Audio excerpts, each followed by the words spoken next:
Halo teman-teman, kali ini kita akan belajar mengenai keanekaragaman hayati tentang jenis serangga pengunjung bunga kenikir atau Cosmosulfureus Caf. Sebelumnya, apa itu keanekaragaman hayati? Keanekaragaman yang berarti keberagaman merupakan salah satu kekayaan alam yang sangat penting bagi kehidupan di bumi. Keberagaman ini dapat ditemukan pada 3 tingkatan, yaitu yang pertama, keanekaragaman hayati tingkat gen. Keanekaragaman tingkat gen yaitu variasi gen atau individu di dalam satu spesies, misalnya perbedaan warna dan bentuk bunga. Kedua, keanekaragaman tingkat spesies, di mana keanekaragaman spesies adalah variasi berbagai jenis makhluk hidup yang hidup dalam suatu wilayah tertentu. Ketiga, keanekaragaman ekosistem adalah keanekaragaman habitat, komunitas, biotik, serta proses-proses ekologi yang terjadi dalam suatu ekosistem. Contohnya ekosistem perairan. Bunga kenikir merupakan salah satu contoh keanekaragaman hayati yang ada di sekitaran kita. Tanaman ini memiliki bunga berwarna cerah dan mencolok yang berperan penting dalam ekosistem, terutama sebagai sumber pakan bagi serangga.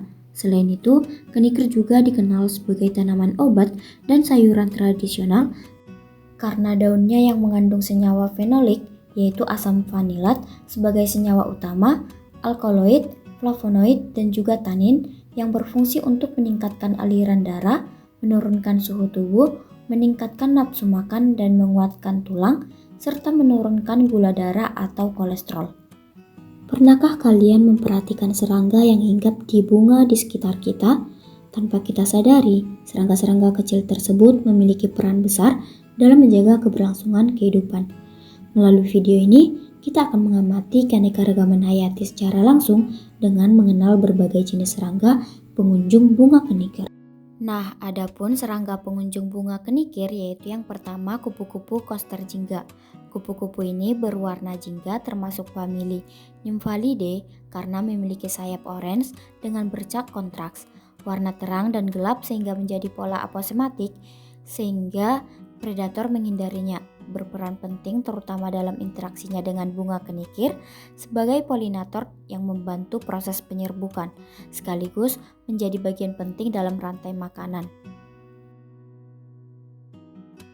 Kedua, kupu-kupu solek biru memiliki sayap bersisik lembut, pola bintik mata dan pola aktivitasnya siang yang khas pada famili Nymphalidae. Kupu-kupu ini berperan sebagai polinator yang membantu proses perpindahan serbuk sari yang mengunjungi bunga, yaitu untuk memperoleh nektar serta berkontribusi dalam menjaga keseimbangan ekosistem karena kupu-kupu termasuk bagian rantai makanan. Ketiga, terdapat kupu-kupu nigrikan atau dikenal perumput Jawa, yaitu memiliki ciri khas beberapa pola lingkaran seperti mata pada sayapnya. Kupu-kupu ini berperan sebagai penyerbuk yang membantu perpindahan serbuk sari ketika mengunjungi bunga kenikir. Keempat, terdapat lebah madu, yaitu memiliki struktur tubuh atas kepala, toraks, dan abdomen, sayap tersangkut hamuli, tungkai berbulu, dan mulut proboscis. Adapun peran lebah madu sebagai polinator atau penyerbuk dan juga berperan sebagai bioindikator yang memantau kesehatan ekosistem dan lingkungan sekitar. Kelima, yaitu terdapat belalang hijau. Belalang ini memiliki pola warna hijau dominan, morfologi kepala memanjang, dan bentuk pronotum dengan sisikel yang sedikit melengkung. Merupakan ciri morfologi dari genus Amocestus. Belalang ini umumnya berperan sebagai herbivora atau pemakan tanaman yang disebut sebagai predator pada tanaman kenikir. Keenam, terdapat lalat hijau, di mana memiliki warna hijau kebiruan metalik yang menyilap, dengan toraks agak berwarna hijau kecoklatan dan abdomen hijau kebiruan, sehingga tampak seperti lalat botol hijau, yang mana memiliki peran ganda dalam ekosistem, bertindak sebagai pengurai atau dekomposer yang sekaligus berkontribusi pada proses penyerbukan. Ketujuh, terdapat lalat rumah di mana memiliki warna tubuh abu-abu kehitaman, kepalanya besar berwarna coklat gelap, mata besar menonjol dan terpisah. Sama halnya dengan lalat hijau, lalat ini berperan sebagai pengurai maupun penyerbuk pada tanaman kenikir. Kedelapan terdapat kumbang koksi, di mana memiliki bentuk tubuh yang bulat dan sayap keras di punggungnya yang disebut dengan elytron. Bukan sebagai hama tanaman, namun pemangsa atau predator pada kutu daun hama tanaman.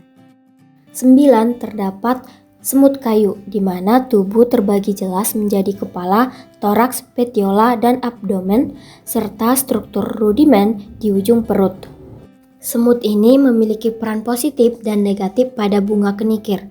Peran positifnya sebagai pelindung dari hama atau larva yang berpotensi menjadi hama pada bunga kenikir, sedangkan peran negatifnya yaitu dapat mengganggu atau mengusir serangga penyerbuk lainnya.